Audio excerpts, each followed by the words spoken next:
ሰላም ጤና ይስጥልን ክቡራት ተመልካቾቻችን እንደምንላችኋል። ከአፍሪ ሚዲያ የሰዓቱን ዜና ይዘንላችሁ ቀርበናል። አብራችሁን ቆዩ። በአዲስ አበባ ከተማ ከመንገድ አካፋይ ጋር የተጋጨው ተሽከርካሪ ተገለበጠ። በአደጋው በሰው ላይ የደረሰ ጉዳት አለመኖሩን የአዲስ አበባ እሳትና አደጋ ስጋት ስራ አመራር ኮሚሽን አስታውቋል። ትናንት ጥቅምት 14 ቀን 2018 ዓ.ም በአራዳ ክፍለ ከተማ ወረዳ 5 ሶር አምባ ሆቴል ፊት ለፊት ከቀኑ 6 ሰዓት ከ42 ደቂቃ ላይ የትራፊክ አደጋ ያጋጠመ ሲሆን በአደጋው በንብረት ላይ መጠነኛ ጉዳት ከመድረሱ በስተቀር በሰው ላይ የደረሰ ጉዳት አለመኖሩን የኮሚሽኑ የሕዝብ ግንኙነት ባለሙያ አቶ ንጋቱ ማሞ ተናግረዋል። አደጋው በደረሰበት ሰዓት መኪናውን እያሽከረከረ የነበረው ሾፌር ምንም ጉዳት ሳይደርስበት ከተገለበጠው ተሽከርካሪ ውስጥ መውጣትም ችሏል። የኮሚሽኑ የአደጋ ጊዜ ሰራተኞች በአደጋው ምክንያት የተገለበጠውን ተሽከርካሪ በማንሳት መንገዱ ለትራፊክ እንቅስቃሴ ክፍት እንዲሆንም አድርገዋል።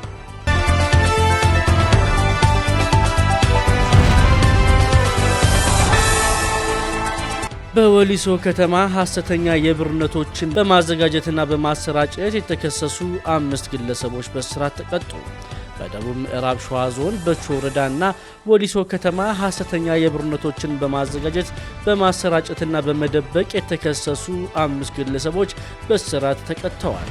እንደ ደቡብ ምዕራብ ሸዋ ዞን ፖሊስ ዋና መምሪያ የኮሙኒኬሽን ጽሕፈት ቤት ኃላፊ ምክትል ኢንስፔክተር ትግሉ ለገሰ እንደገለጹት አንደኛ ተከሳሽ ሰለሞን ጌታቸው፣ ሁለተኛ ተከሳሽ ደሳለኝ አንጋሳ፣ ሶስተኛ ተከሳሽ ትግስት ፈይሳ፣ አራተኛ ተከሳሽ ተስፋዬ እንዳለ፣ አምስተኛ ተከሳሽ ዓለም አስራት የተባሉ 5 ተከሳሾች ሐሰተኛ የብር ኖቶችን በማዘጋጀት በመያዝ በማፈራጨትና በመደበቅ ወንጀል ተከሰዋል። አንደኛ ተከሳሽ ሰለሞን ጌታቸውና ሁለተኛ ተከሳሽ ደሳለኝ አንጋሳ ጥር 17 ቀን 2017 ዓ.ም ከቀኑ 11 ሰዓት ተኩል ላይ በበቾ ወረዳ አንድ ሱቅ በመግባት የተለያዩ ዕቃዎችን ሲገዙ ሐሰተኛ ብር እየሰጡ ስለነበር ለፖሊስ በተሰጠ ጥቆማ በቁጥጥር ስር ሲውሉ 43000 ብር የሐሰተኛ ኖቶች በእጃቸው ተገኝቶ በቁጥጥር ስር ውለዋል። ሶስተኛ ተከሳሽ ትግስት ፈይሳ ሐሰተኛ የብር ኖቶችን ከአንደኛ ተከሳሽ ሰለሞን ጌታቸው ጋር በመሆን ወሊሶ ከተማ ውስጥ በአንድ ቤት ተከራይተው ሐሰተኛ ብሩን የሚያዘጋጁ ሲሆን አንደኛ ተከሳሽ ሰለሞን ጌታቸው በቁጥጥር ስር ውሎ የሐሰተኛ ብር ኖቱ የሚባዛበትን ቤት መርቶ ሲያሳይ፣ ሶስተኛዋ ተከሳሽ ትግስት ፈይሳ የብር ማባዣ ማሽኑን በመደበቅና በመሸሸግ ያባዛችውን 75000 ብር በአጥር ውርወራ ለማምለጥ ስትሞክር በቁጥጥር ስር ውላለች። አራተኛና አምስተኛ ተከሳሾች ሐሰተኛ የብር ማሽንና ኖቶችን በመሸሸግና በማስቀመጥ በቁጥጥር ስር ውለዋል።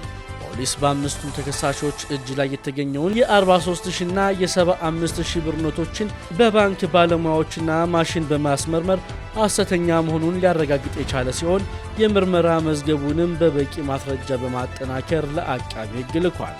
አቃቢ ሕግም በወንጀል ሕግ ቁጥር 356 ህዝባር 357 ህዝባር 359 እና 361 የሐሰተኛ ብሮችን መስራት ማዘዋወርና በመሸሸግ ወንጀል ክስ መስርቷል።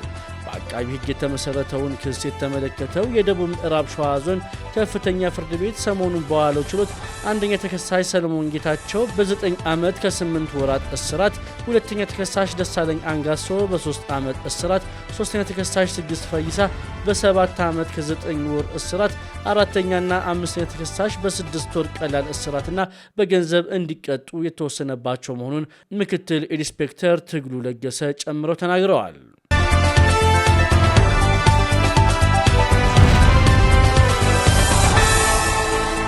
ከብቶችን ሰብል አስበላህ በማለት ለእረኝነት የቀጠረውን የ9 ዓመቱን ታዳጊ የገደለው ግለሰብ በእስራት ተቀጣ። በምዕራብ አርሲ ዞን ገደብ አሳሳ ወረዳ በልዶ ቀበሌ ነዋሪ የሆኑት አቶ ቃሲም አጋ በርካታ የቀንድ ከብቶች እንዲሁም ሰፋፊ እርሻ ያላቸው ሰው መሆናቸው ተገልጿል። በአካባቢያቸው ለከብቶች ጥበቃና እንክብካቤም የሚቀጥሯቸው ዕድሜያቸው ገና ለጋ የሆኑ ሕፃናት መሆኑን የምዕራብ አርሲ ዞን ፖሊስ ዋና መምሪያ የወንጀል ምርመራ ክፍል ኃላፊ ዋና ኢንስፔክተር ከድር ጅቦ ተናግረዋል። በአቶ ቃሲም ቤት ለከብቶች ጥበቃ እንክብካቤ በቤተሰቦቹ አማካኝነት የመቀጠር ዕድል ያጋጠመው የ9 ዓመቱ ታዳጊ መሐመድ አሚን ጥቂት ወራት እንደሰራ የሰው ሰብል አስበላ የሚል እሮሮና ስሞታ መቅረብ ጀምሮበት እንደነበርም ተናግረዋል። በዚህም መስከረም 2018 ዓ.ም መግቢያ ላይ የ9 ዓመቱ መሐመድ አሚን የተቀጣሪውን የአቶ ቃሲምን ሰብል በማስበላቱ አቶ ቃሲም ለቅጣት ብለው በሰነዘሩት ዱላ ጭንቅላቱ ላይ በመመታቱም ወዲያው ሕይወቱ ሊያልፍ ችሏል። ድርጊቱን ከፈጸሙ በኋላ አስከሬኑን ሰብል ውስጥ ጥለው ለፖሊስ የ9 ዓመቱ መሐመድ አሚን መጥፋቱንም ጠቁመዋል። ከሰዓታት በኋላም አስከሬኑን ሰብል ውስጥ ያዩ ነዋሪዎች ለፖሊስ ጥቆማ ይሰጣሉ።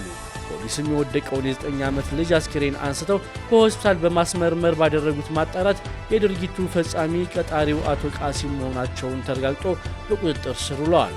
ተከሳሽ ለፖሊስ በሰጠው ቃል በተደጋጋሚ ሰብል በከብቶች በማስበላቱ በተፈጠረበት ንዴት በመምታቱ ጉዳቱ መድረሱን በማመን ቃሉን መስጠቱን የምዕራብ አርሲ ዞን ፖሊስ ዋና መምሪያ ወንጀል ምርመራ ክፍል ኃላፊ ዋና ኢንስፔክተር ከድር ጅቦ ገልጸዋል።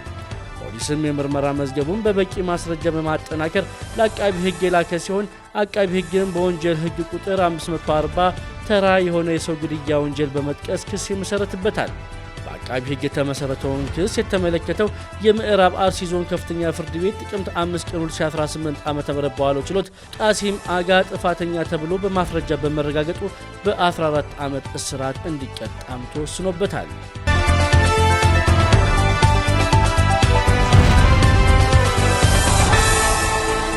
ኤስ25 ስልክ ቀምቶ የውሃ ቱቦ ውስጥ የገባው ሌባ ከ5 ሰዓታት ቆይታ በኋላ በቁጥጥር ስር ዋለ።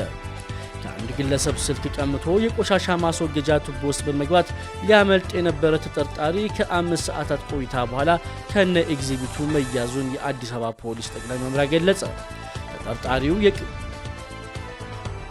ተጠርጣሪው የቅሚያ ወንጀሉን ፈጽሞ የፈሳሽ ቆሻሻ ማስወገጃ ቱቦ ውስጥ በመግባት ሊያመልጥ ሲል በቁጥጥር ስር የዋለው ጥቅምት 12 ቀን 2018 ዓ.ም በየካ ክፍለ ከተማ ወረዳ 5 አቤቤ ሱቅ ተብሎ ከሚጠራው አካባቢ ነው።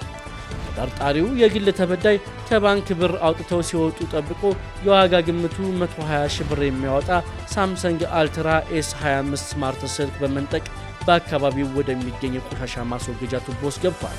የወንጀል ድርጊቱ ከተፈጸመ በኋላ የግል ተበዳይ የድረሱልኝ ጥሪ በማሰማታቸው የአካባቢውን ማህበረሰብና ፖሊስ ወዲያው ቦታው ላይ በመድረስ ተጠርጣሪው በገባበት የፍሳሽ ቆሻሻ ማስወገጃ ቱቦ ውስጥ ተከታትለው በመግባት ሊያወጡት መቻላቸውን የየካ ክፍለ ከተማ ፖሊስ መምሪያ ገልጿል።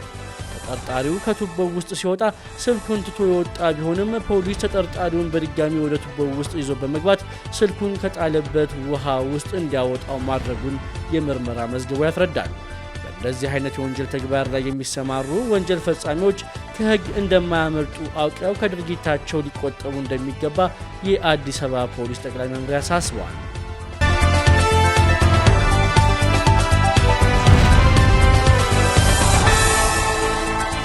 የውጭ ዜና። ፖሊስ መኮንኑ 4 ጊዜ ደፈረኝ የሚል ማስታወሻ በእጇ መዳፍ ላይ ከጻፈች በኋላ ህንዳዊቷ ሐኪም ራሷን አጠፋች። የህንድ መገናኛ ብዙሃን ኤንዲቲቪ እንደዘገበው ከሆነ በህንድ ማሃራሽትራ ግዛት የምትገኝ አንዲት ሴት ዶክተር ሐሙስ ዕለት ምሽት በሳትራ አውራጃ በሚገኝ የመንግስት ሆስፒታል ውስጥ ራሷን ያጠፋች ሲሆን በእጇ ላይ በጻፈችው ማስታወሻ አንድ የፖሊስ መኮንን 4 ጊዜ እንደደፈራትም ጽፋለች። የሐኪሟ ግራ እጅ ላይ የተጻፈው ማስታወሻ እንደሚያሳየው የፋልታን ፖሊስ ጣቢያ ንዑስ ኢንስፔክተር ጎፓል ባዳኔ ለ5 ወራት በአእምሮና በአካል ሲያሰቃያት የቆየ ሲሆን 4 ጊዜም ደፍሯታል። በደረሰባት ስቃይ ምክንያትም ሕይወቷን ለማጥፋት እንደወሰነችም ገልጻለች። ሐኪሟ በፋልታን ኦቴዚላ ጤና ጣቢያ የሕክምና መኮንን ሆና ትሰራም ነበር። ባለፈው ዓመት ሰኔ 26 ላይ ለፋልታን ንዑስ ክፍለ ፖሊስ መኮንን በላከችው ደብዳቤ በፖሊሱ እንግልት እንደደረሰባት በመግለጽ ሕጋዊ እርምጃ እንዲወሰድ ጠይቃም ነበር። እንዲህም ብላ ጽፋ ነበር። እጅግ ከባድ በሆነ የአእምሮ ጭንቀት ውስጥ ነኝ። እባክዎን ጉዳዩን በቁም ነገር መርምሩና በወንጀለኞቹ ላይ እርምጃ ውሰዱም ስትል የኤንዲቲቪ ምንጮችን ጠቅሶ እንደዘገበው ከሆነ ተከሳሹ ጎፓል ባዳኔ በዋና ሚኒስተሩ ትዕዛዝም ቀደም ብሎ ከስራ ታግዷል። ሐሙስ ዕለት የተፈጸመው የሐኪሟ ራስን ማጥፋት አርብ ላይ በመላው ግዛቱ ከፍተኛ የፖለቲካ ውዝግብ የቀሰቀሰ ሲሆን ተቃዋሚው የኮንግረስ ፓርቲ ጠባቂዎቹ በላተኞች ሲሆኑ የዜጎች ደህንነት የት ነው በማለት መንግስትንም በጽኑ ተችቷል። ክቡራት ተመልካቾቻችን ለሰዓቱ ይዘንላችሁ የቀረበው መረጃ ይህን ይመስል ነበር። መረጃው ወደ እናንተ ያደረስኩት እኔ ኤፍሬም ታጠቅ ነበርኩኝ። መልካም ጊዜ